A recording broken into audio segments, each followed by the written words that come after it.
Bonjour et bienvenue au JT du siècle, en ce vendredi 21 mai. On vient de distribuer au Sénat le projet de loi sur l'organisation de l'éducation physique nationale. Le point de vue sur lequel se fondent les promoteurs de ce projet officiel est celui du recrutement et de l'organisation de l'armée. On a compris maintenant qu'il s'agit surtout de mettre le soldat en état de bonne résistance physique, plus que de lui trouver une complète éducation professionnelle. Ce que veut le projet, c'est envisager dès à présent l'obligation de l'enseignement physique. Les obligations de la loi seront applicables à l'éducation physique de la jeune fille et de la femme. Ajoutons que les communes seront tenues à mettre à disposition des écoles et autres établissements publics d'enseignement situés sur leur territoire les terrains et locaux nécessaires à la pratique des sports.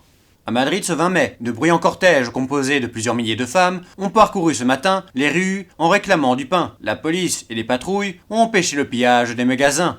Malgré les efforts des autorités, la moitié environ de la population restera privée de pain aujourd'hui. Les autorités espèrent que grâce au concours des manutentions militaires, les arrivages de province et les patrons non grévistes, la fourniture du pain sera assurée demain.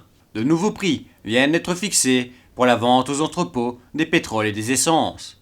Ces prix seront applicables dès demain, 21 mai. L'augmentation sur toutes les qualités d'essence et de pétrole est de 20 francs par hectolitre. Au détail, les prix peuvent varier d'un commerçant à l'autre, aucune taxe n'étant imposée. C'est au consommateur de s'adresser à un détaillant raisonnable. L'augmentation ne doit pas, en tout cas, dépasser 20 centimes. Cette hausse est la répercussion de la hausse de la livre sterling pendant le mois dernier. La direction des combustibles acquiert ses marchés chaque mois au cours moyen de la livre or. La valeur moyenne de la livre en mars a été de 52 francs 05, alors qu'en avril, elle a atteint 65 francs. La baisse de la livre sterling survenue depuis permet d'espérer, si le cours actuel se maintient, une diminution des prix du pétrole et de l'essence le mois prochain.